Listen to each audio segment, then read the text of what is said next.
are listening to the Balancing Act podcast. Here's your hosts, Jamie Wonko and Joe Vitale. We are officially recording. Hey, what's going on, friend? How are you? I'm good. How are you?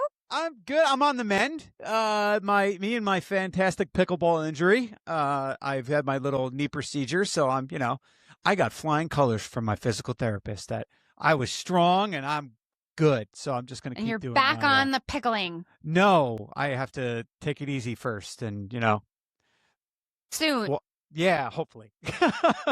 Yeah, for sure. No, I'm feeling good. It's good to see you, friend. I'm glad you're here.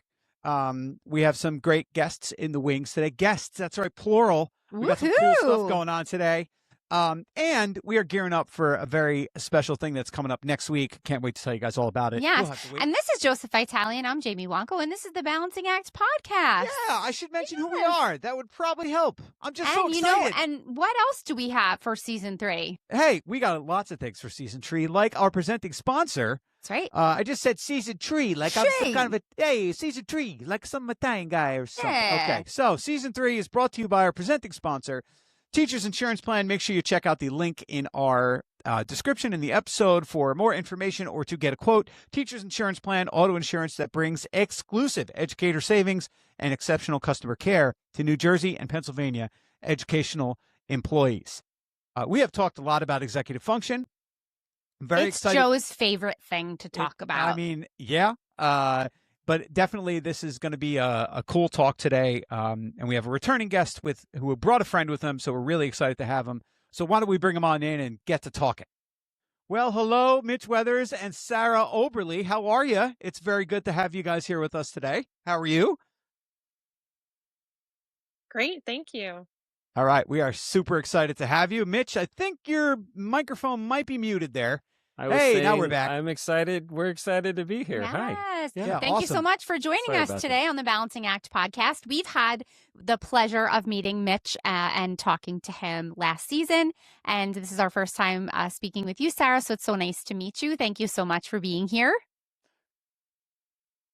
Well, thank you for having me. So we are super excited for you guys to talk about all the things executive function. Please fix our lives. I know that you have a new book out that you guys are going to be talking about today. We're really excited to hear about it, and also about all things executive function, Mitch, because we really enjoyed our talk last season, which was great. Me too. As Jamie knows, this is one of my favorite things to talk about. So This and ice cream are Joe's top 2 favorite things. it might be Diet Coke, then ice cream. Okay.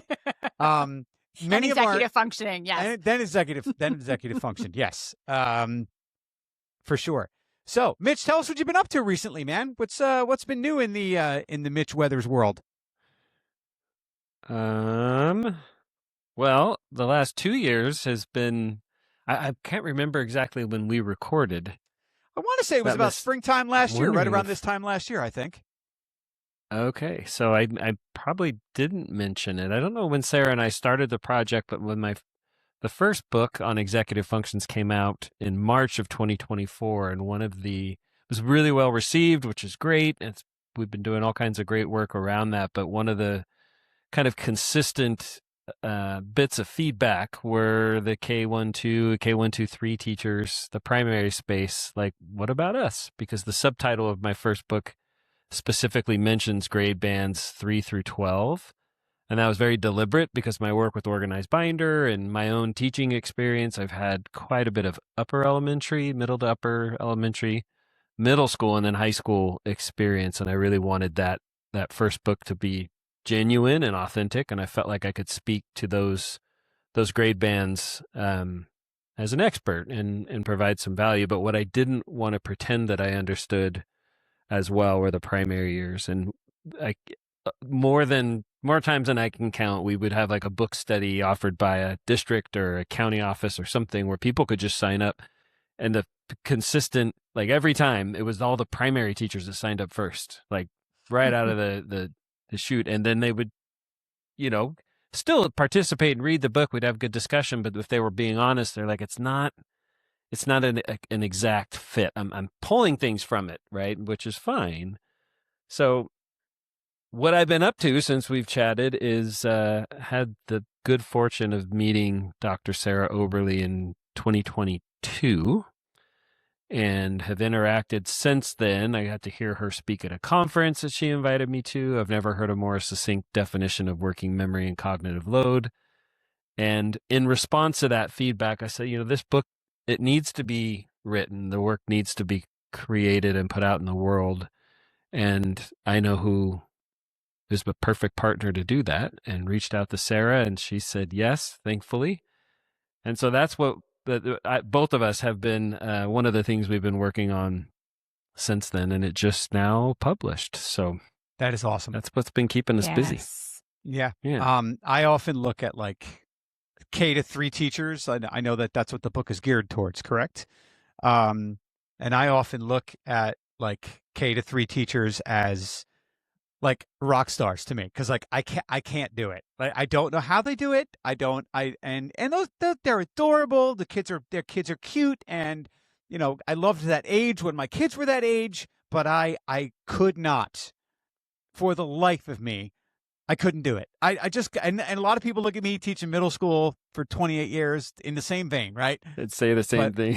They would say Yes. the same thing, but I can't. I know, James, you did elementary school for a short period of time. Yes, but I didn't do the primary. I mean, the early childhood. You didn't do early childhood? Like, no. It was also interesting when we visited a local college recently, and we had this little like session about teaching in the classroom with a great group of students from the College of New Jersey, who many of which have become listeners. So, hi guys. Hi guys. So many of them in that little group that we met with were early childhood education, and they were just like these little passionate sponges of like, and I was sitting there and I'm listening to them talk about, their excitement to go into the profession. And I'm like, I don't know how they're going to do this, because I don't know how you teach those little piles of mashed potatoes and get them to do things that you want them to do. It's so crazy to me to think about that on the daily, that I just don't. And if I do, it's normally in a nightmare and I wake up in a cold sweat. So, for sure. How would you guys define, or Sarah, I'll throw this to you. How would you define executive function in the context of kindergarten to third grade students? Like, what does that look like in a kindergarten to third grade classroom? I'm happy to respond to that. I just want to first say that I feel that way about middle schoolers. Oh. I have two myself in my home, and oh, you do? They me to death. See, But you're like warmed up their heart there, Sarah, and I've so always heard that it is easier to go up in the grades than it is to go down. Okay. And so, I'm in first, so I've only got one more grade to go down. But yeah, so I have the utmost respect for middle school, because that just kind of, that I would be petrified. What grade are your kids in? Okay, so my own children are 5th and 7th. Okay, so the 7th grader, like, this is the worst. It's the all worst uphill year. from here. It's all uphill from here. Like, if you want me to lie to you, Sarah, I will. But like, this is the year where it's like, it's the worst. And then next year, it just kind of levels off. Like their brains develop a little bit more. They become less impulsive. But then you have your 5th grader that's going to come into this too. So you at least know, you at least knew what to expect when it comes down the pike in a couple of years. Yeah. Well, I know nothing, and Oh yeah, I've been That there. sounds about right. Yes. Is of Mhm. you. But I just have a question, yeah. because my 16-year-old is still saying the same thing. So Joe, Yeah. I'm not sure it gets better. Yeah, right at Not 13. yet, at least. Right at 13, Sarah, is pretty much when we don't know anything anymore. We can't teach them 100%. anything. They know everything. We don't know everything. That happens right at the age of 13. So that tracks. It tracks It pretty really much. is. It's miraculous. I mean, they know what I'm going to say before I even say it. But to answer your question, executive functions. they are a set of interrelated cognitive processes that we rely on, not just as children or students, but as humans, to keep ideas in mind, to inhibit ourselves from acting on impulse, to control and drive our attention to what we need to be paying attention to complete goals, and to get along with other people, to be able to switch between tasks quickly. So in a K1, 2, 3 environment, that looks like things like being able to pay attention to the teacher and listen to the teacher when the teacher's talking, and not be, in a daze, or playing with your friends or your fingers, or, looking out the door. It looks like remembering the directions and then being able to complete a task independently. It looks like understanding that when unpredictable things happen, that's okay, and we don't have to cry, and we don't have to get angry, and it's going to be all right. So all of those situations require executive functions. And in the early years, we're looking at, so there's 6 executive function processes. There's 3, they're divided into 2 groups. And the 3 that develop first are called the core executive functions. And that's what Mitch and I focused on for the book that we just wrote.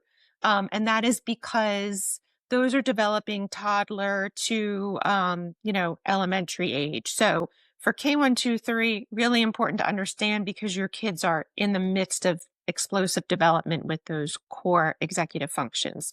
Now, beyond the core, once the core are established, then you get the 3 higher order, which is the other 3 out of the 6, which are planning, reasoning, and problem solving. So at ages 5, 6, 7, 8, we're not necessarily looking for that. But we are very much relying on our students and their developing ability to, hold information in their minds, to get along with their peers, to, exhibit the student behaviors that we need them to learn to be successful in an academic environment. So when, sorry, I was just pulling up my notes again. What are some early signs teachers and parents might notice that point to executive function struggles? Because I know a lot of parents, when they want to support their kids outside of the classroom with the teacher's expectations, right? What should we be looking for? What are some warning signs, if you will, as to how we can assist our kids, our own children, with executive function at the primary grades?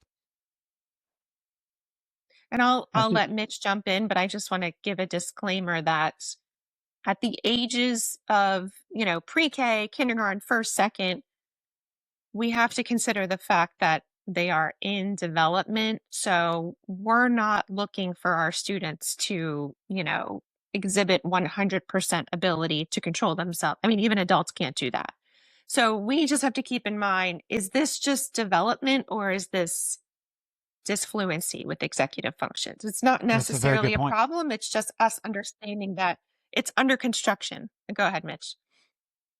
Yeah, no, I was you're going to mention the same thing, that it's really understanding with this book in particular is one of I think the biggest value points it's going to add is just an understanding of what's happening developmentally with students. And to remember that Sarah and I keep talking about these, you put on these executive functioning glasses and you're kind of seeing all things, not just the student and maybe the behaviors they're demonstrating, with this knowledge, kind of equipped with this knowledge. So another note before we talk about what it might look like, signs of executive dysfunction, is one, as Sarah said, keep in mind they're just starting to emerge in these, little tiny human beings. So that should be, it's expected and even anticipated. And therefore, how we approach our learning environments, our instruction, our routines are kind of through that lens. And another thing to note is that this work is designed and intended to be a tier 1, an MTSS tier 1, so that all students are getting exposure to access. And one of the things that Sarah and I talk about in the book, and is pretty common, that when you say executive functions, it tends to, when you look at that work, it tends to be couched in tier 2, tier 3, and our special ed teams, which is fantastic.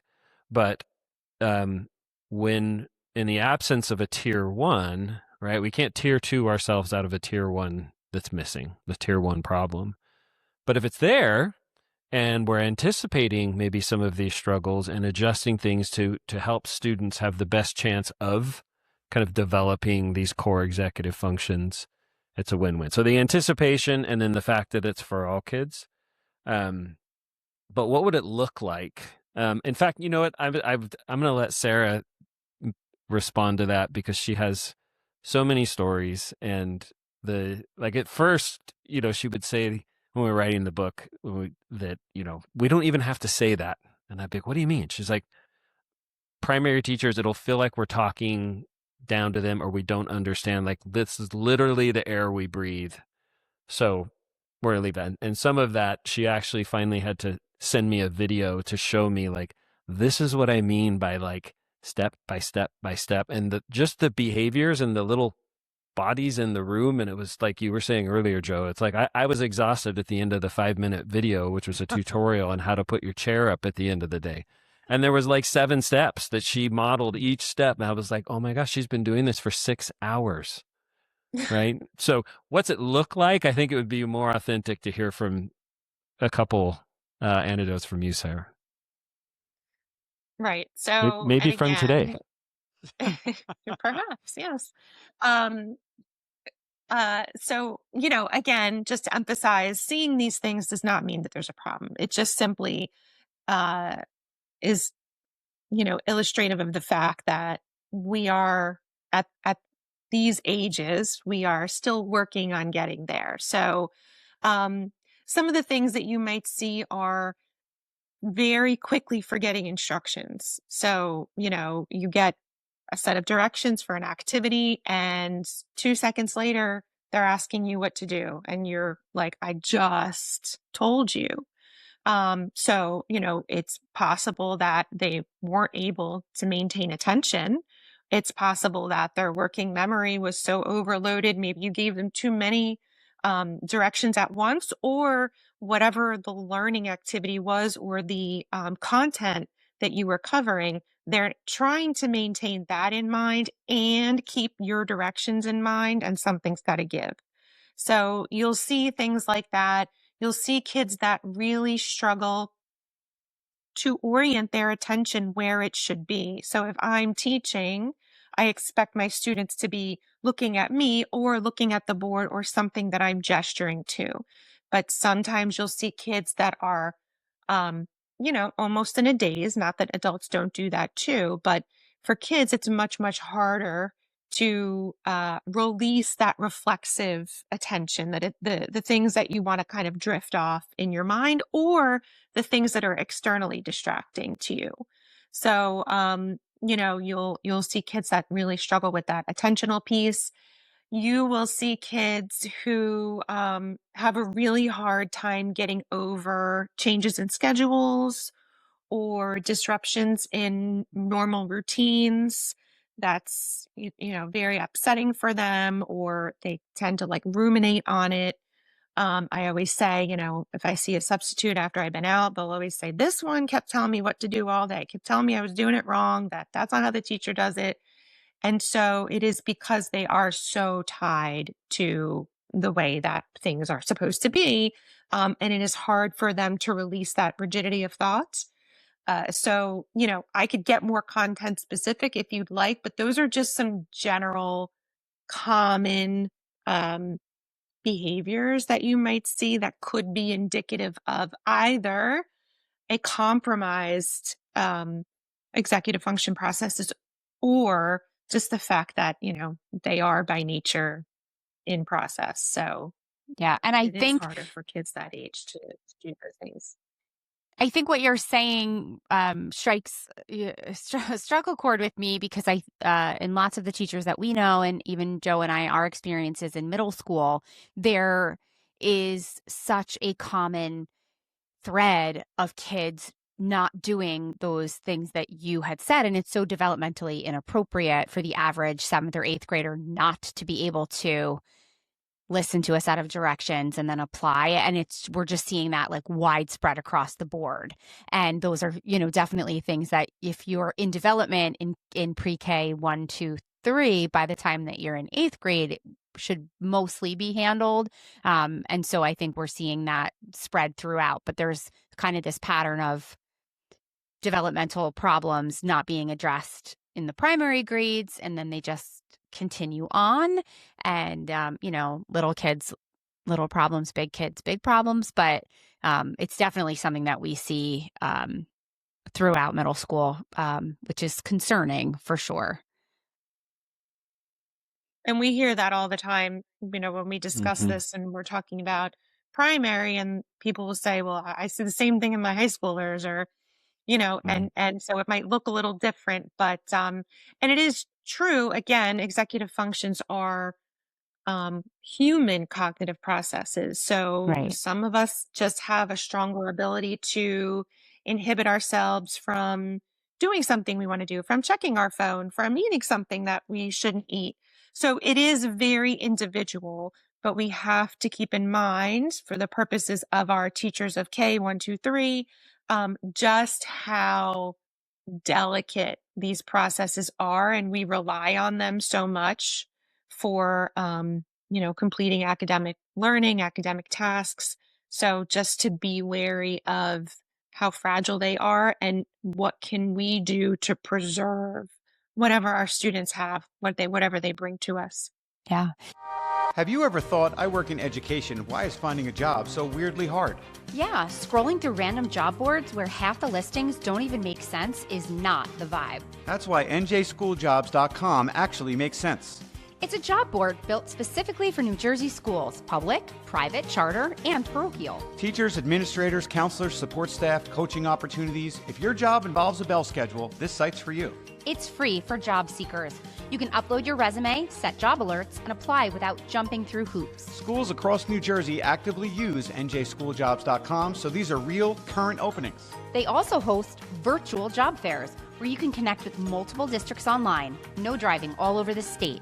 Those are coming up soon, so check the link in our episode description to register. Head to njschooljobs.com. Every teacher knows that the first 5 minutes of class set the tone for everything that comes after. Lesson Launchpad helps you nail those first 5 minutes without scrambling. Presentations change automatically. Timers start automatically. Music sets the mood. Agendas and reminders appear right on time without you clicking anything. You set it up once, and Lesson Launchpad runs your class in the background while you focus on students. It's like having another teacher in the classroom with you. Check out lessonlaunchpad.com to start a 1-month free trial and use the code BALANCE for $5 off a yearly subscription. If you're ready to start every class calm, clear, and ready to teach, check out Lesson Launchpad today.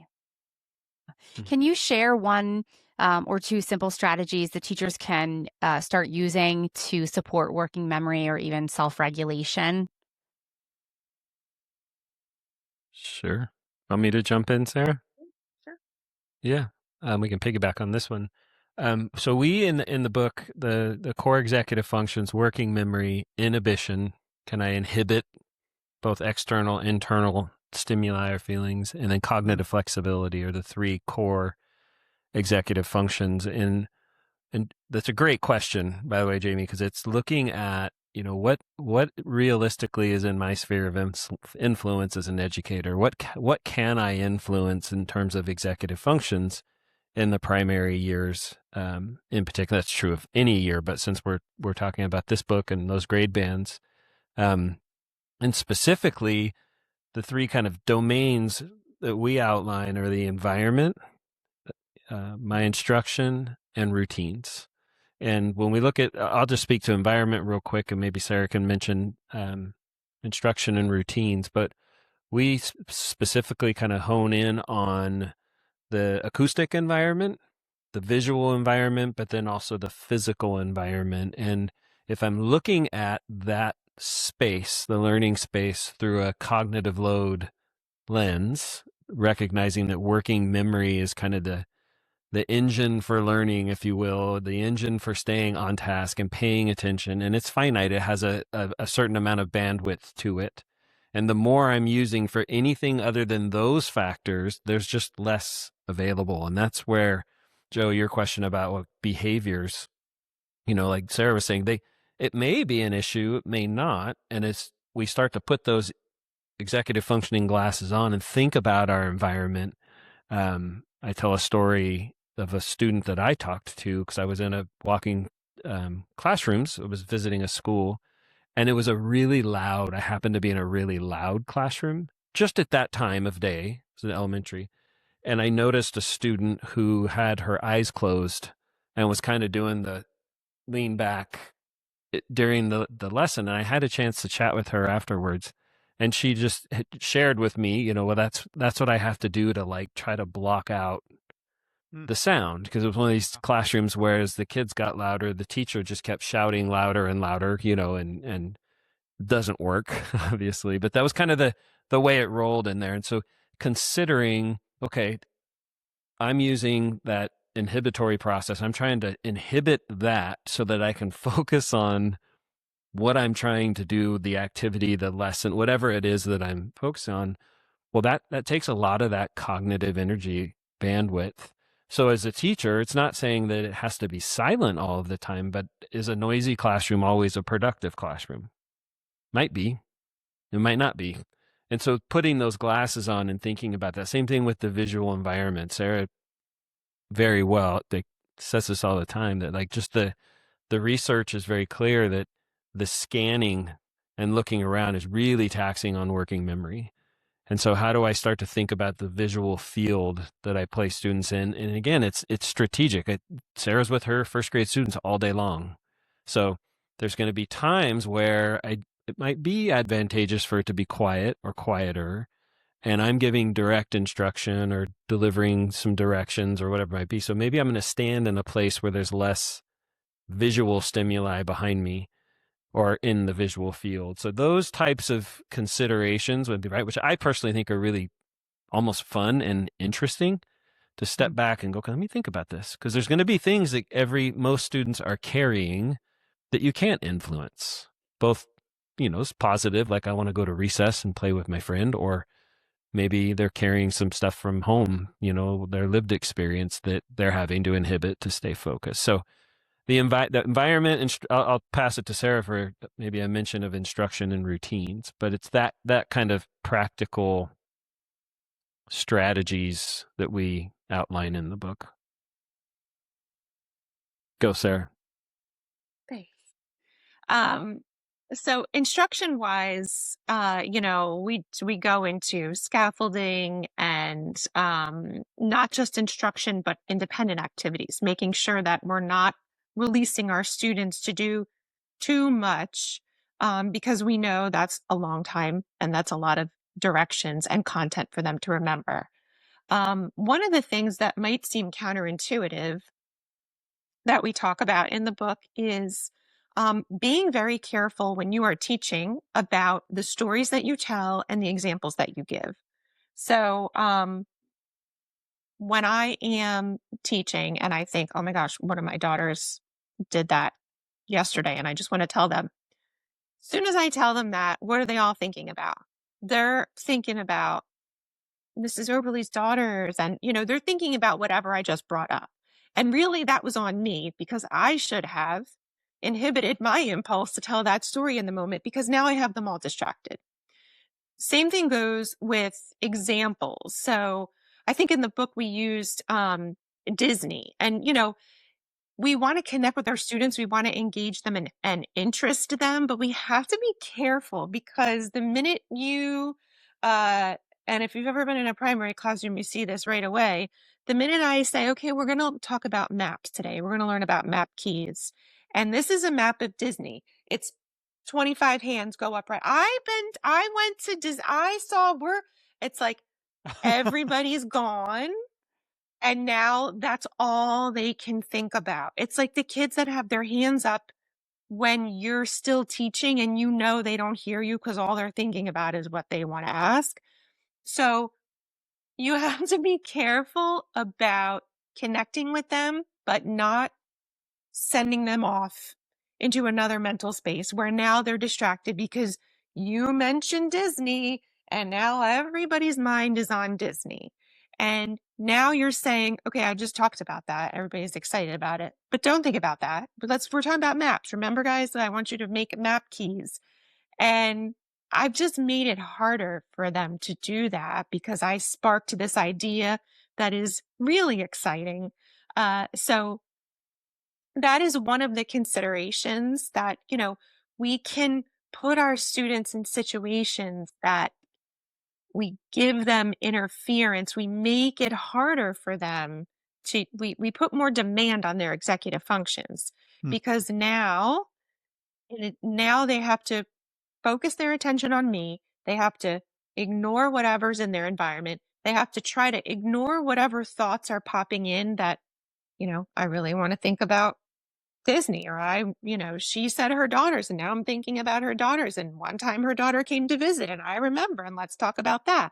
So, instruction wise, that is one of the considerations that we suggest. Routines. This was an instance where I said to Mitch, we don't have to tell these teachers they need routines. These teachers, they know this. They will be so insulted if we say, hey, primary teachers, you should all have routines. Like we have to survive. But we can be really thoughtful with our routines. Sometimes routines can be too complicated. They can be too wordy. So we want to think succinctly, and we want to think, mini routines, so that just like when you have a list and you cross things off, okay, did that, now I'll go to the next thing. We want to think about our routines that way. So just put your folders away. Cross it off the list. It's done. Keep it out of your mind. So this way they're not thinking about, okay, I have to do that, and then I have to do that, and then I have to do that. And they're kind of maintaining that all at once versus I did that, got my folder, check. Now I can move on to think about the next thing. And if you think about it, this applies for any person, but particularly in the classroom with our kids that are more vulnerable to these, cognitive demands. So, just when we understand executive functions, a little bit about what's going on in our students' minds, we can sort of start to anticipate some of the pain points that might be ahead. We can start to identify, I feel like there's several kids here who are telling me they don't remember the directions. I think I gave them too much. They can't, it's just too much for them. Or I put them in a situation, I say, everybody go find a partner. And now there's arguments happening if somebody's crying. Like, that was too much flexibility for me to expect them to be able to exhibit. I should have just assigned them the partners. So those are just a few examples of what we need to think about. All of which, to middle school teachers here in this conversation with us, I imagine you're sitting there listening, going like, yeah, that's applicable to middle school. Might look a little bit different. I know it is as a high school teacher. It's like this. Yeah, what everything we're talking about, right, is the hidden curriculum that exists in every classroom in the world. These unspoken kind of, well, I just assume you could do that, or that's the expectation, and stepping back from that, which is the one thing that with this book specifically saying K3, and it is written for K3, and we really want teachers in those grade levels to be heard and seen. But every teacher K through, I would say even college, would benefit from reading this and or spending some time in a really gifted primary teacher's classroom, because it's all relevant. I know when you were speaking about the routines, like I was thinking about, when we do stations in my classroom, and I had a conversation with Jamie about it because we're in the same building. And I was talking about like, every time we do stations, like this kid gets a job and this kid gets a job and everybody has like a different job. And she's like, oh, you rotate the jobs? I'm like, yeah. But she's like, I don't know. We don't do that. Like they get a job and like, that's their job for the year. So if they're the collector, if they're the recorder, like that's their job. And that makes a lot more sense to me now looking at it, because it allows them to like take ownership and know like every time this is what I'm doing. And to me, Mm-hmm. that's one of those like simplification of the process, right? Like I'm varying it because I want them to learn the different responsibilities, but it might be best for me to have them just stay with that one particular job each time they're in station, so they know the exact expectation of what they're supposed to do in that activity, which I thought was very valuable for me to learn. When I had that conversation with Jane. You're offloading the workload there, right? And not to say mixing things up. Like I like how you said it might be, and that's that intentionality. That's the glasses. Yeah. But what you're saying there is like, well, the goal of this, because I'm not assessing their ability to do that job. That's not the point of your lesson that day or what you're teaching. And I think that's what we got to always remember. Like what Sarah and I talk about, like what are you trying to assess? Because it might take these 5 abilities or things that I have to do to finish this one thing. So just be mindful of that, right? Like what am I assessing? And in this case, you're not assessing whether or not they can collect papers or do this. And so the more automatic it becomes, to your point right there, Joe, that's just automaticity. Like I just do it now. It's not interfering with the thing I am trying to learn or the thing that we're trying to assess. And the more we can get to automatic and routines, of course, that's huge, the better, because you're freeing up working memory. You're Right. keeping that bandwidth as great as you can. So, And teachers are so good at assessing what their classroom routine, what works, what doesn't work, or, and that's something we talk to some of the newer teachers or, teachers in training or college age students about, is learning what works or doesn't work. And then also being able to say, like for me, someone who's been in this game a long time, I normally at this point of the year, my 8th graders are on their way to high school. Seat selection. You can choose where you'd like to sit. And this is the first time in 5 years that I've said, and we're back to assigned seats. You can't do it. And, Yes, and if I'm going to make this end of the school year where you're going to see me show up every day, seat selection didn't work for you. Will I try it again next year? Absolutely. But, and that's the other part too, is that I like the idea of the glasses are on or off or changing. And it is, I think, a real perfect skill set that teachers, the good ones, really know to be able to change and be flexible in that way, because it doesn't always work and it doesn't always fail, one way or the other. But yeah, I don't think, it's not a result of our processes either, right? It's no. Yeah. But the routines can change, and the routines are different, based on the different groups that you have. And I mean, we teach multiple classes throughout the day. And so as teachers, even in the primary grades, if you have the same class all day long, you might have someone who pushes in the morning and then is not there in the afternoon. And, so those routines change, throughout the day as well. And so I'm definitely, I like the idea of the specifics for primary grades, and especially we've been teaching for so long that it used to be the degree even that I hold is K-8. And that's not a degree anymore.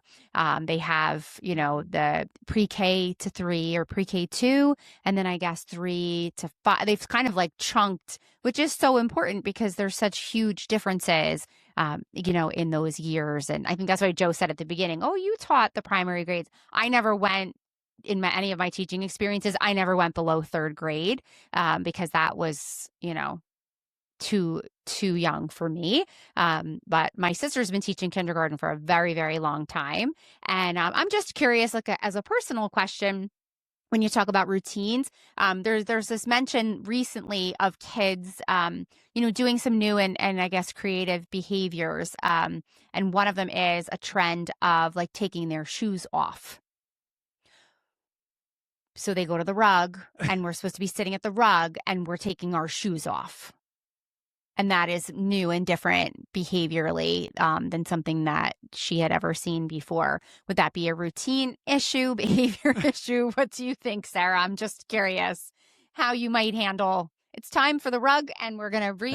I think it's a hygiene issue is what it is. It could be. I don't know if that's, and you'd have to ask your sister, maybe if like I will get kids that come from Montessori schools and they'll walk in and say, "Hi, Sarah." And I have to say, "I'm Mrs. Overly or Dr. Overly."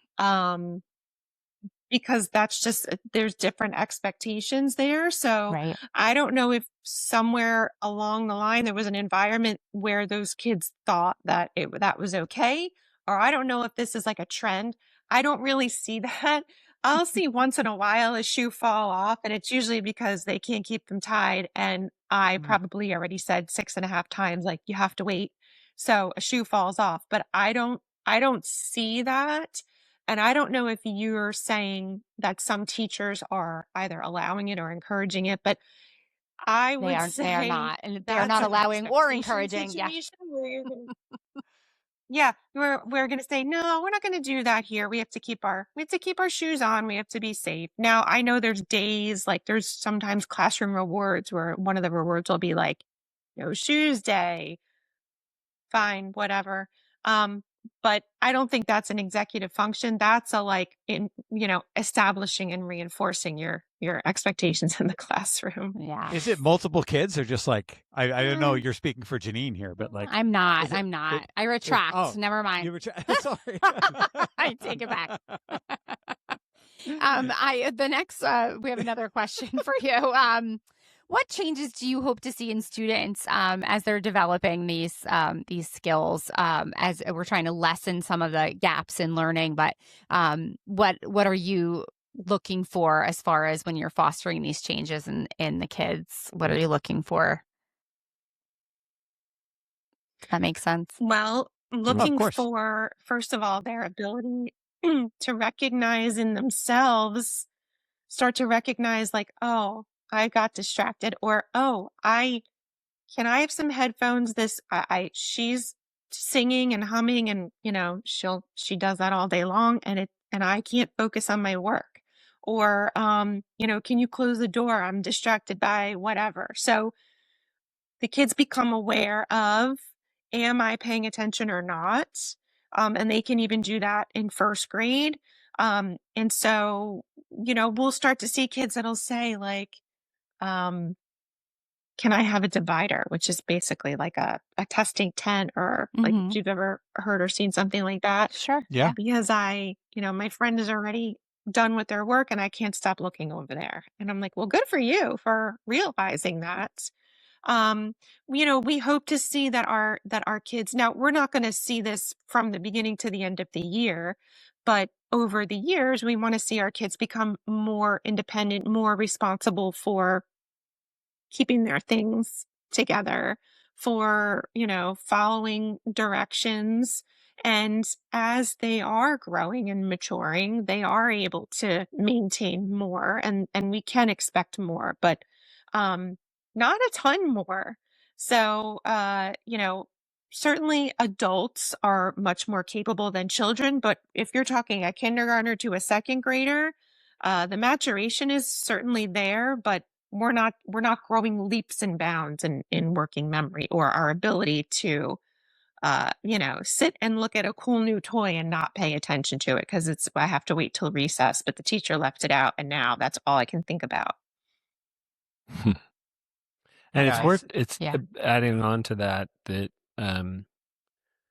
with like you're saying, like, what should we see? And these are the behaviors we're hoping to spot. And if there's specific ones, Sarah has a great line that these behaviors are brought to you by executive functions, like they're the cognitive underpinning. So that's happening developmentally, and it's not possible to speed that up because I'm quote unquote teaching executive functions. Executive functions aren't taught, right? So, but these behaviors, and I think it's worth kind of teasing out, you hear executive functions and then you hear executive functioning skills. When you hear that word skills, we're talking about behaviors, right? These things I can do that are sponsored by or brought to you by executive function. So for the teacher that's wanting to see is that maturation's happening, however, at whatever pace it's going, it's worth like, okay, if like Sarah just mentioned, being able to keep track of my stuff, becomes, and that, by the way, that third grade that's in both titles of both books is deliberate, because it tends to be, not always, but tends to be kind of this inflection point where we start to, without usually saying too much about it, expect some of these behaviors to start to emerge. And my urge, kind of encouragement to teachers is, well, whatever those skills, those behaviors you're trying to see, you want to see, make sure you're modeling them, very clearly modeling them, and as a byproduct of routine, letting them practice that. So yeah, we should expect by third or fourth grade, you're keeping track of your stuff. Okay, but what does that look like? I want to show you what it looks like to get and stay organized. And we're going to practice that every day, because it's the third step when we do X, Y, and Z. So it's habituated just by routine, but over time, I'm getting practice with the quote unquote skill or the behavior. And that we can't just, even though these executive functions are growing and emerging, and as we mature and age, it's worth noting that be very, very explicit about what that skill or behavior you're wanting to see develop, and model it for students and give them practice again and again and again so they can make it their own. That's something you actually had mentioned in an earlier, our previous conversation was about the when we talked about organized binder, we talked about, the process of executive function needs to be embedded into what you are doing. It's not a separate thing. It's like part of the greater picture. good of what the classroom's going to look like. So I made it a better point this year to do just that, to make sure that we talked about, like, when we are prepared for class, what does that look like? Like, that our device is charged, that we have something to write with, that we are, focused and intentional to get our day started, that we've looked at the anchor chart or the anchor slide in the room. Like, I've tried to model that as much as possible. And that's been there's been some payoff with that. Okay. Again, it also allows me to recognize those kids that are not able to cue into those subtle reminders, and then kind of hey, that's what we should be doing right now. Remember, that's what we're doing. Like, to try and get them on track with everyone else. So that's been very valuable. And I think that that's something that probably follows through in the theme of what's in the book. So yes. Yeah. Sure. And that's in our tier episode, one, right? Like all kids. Oh, sorry. Go ahead. Sorry. I was going to say our episode with Mitch from last season premiered on April 29th of 2025. Why are students not successful in schools? We did talk quite a bit about organized binder method. And we can also, you can check out Sarah and Mitch's book, which is available. Which, by the way, we didn't ask you what the title of the book was. I would like to apologize for not starting out with that. What is the title of this book, first of all? And do we have one to hold up? Are you reaching over to grab one or no? Do we both have one? Oh, shameless plug. Executive functions for every K-3 classroom? Yes, Excellent. we will make sure that is linked. Promoted. Yes. Promoting self-regulation for a strong start. Very good. And we're going to make sure that that's linked in our episode description down below. Mitch and Sarah, we appreciate you guys very much for being able to join us today. Thank you very much. And also, we want to remind everybody that our season 3 is brought to you by our presenting sponsor, Teachers Insurance Plan. Check out their website for more information and to get a quote. Teachers Insurance Plan, auto insurance that brings exclusive educator savings and exceptional customer care to New Jersey and Pennsylvania educational employees. Mitch, Sarah, Joe, I appreciate all of you. I cannot wait to get a copy of that book into the hands of my primary grade school teacher friends. That's awesome. I appreciate you. And by the way, we teased a special announcement at the beginning of our episode today. Join us next week because it is our 100th episode, if you can believe it. A podcast that started with two friends deciding to have too many cocktails and be like, we should toes start a in the podcast. sand to 100 episodes. Yeah. We cannot wait. Live from the New Jersey Hall of Fame. Yep, that's where our recording was. So That's right. That'll be our special episode next week, so you guys will see that. So thanks a lot for joining us today. We'll see everybody next time at our 100th episode of the Balancing Act Podcast. Look for the Balancing Act podcast every week on your favorite podcast platform. New episodes drop every Tuesday. Thank you for being a part of our audience. We appreciate you.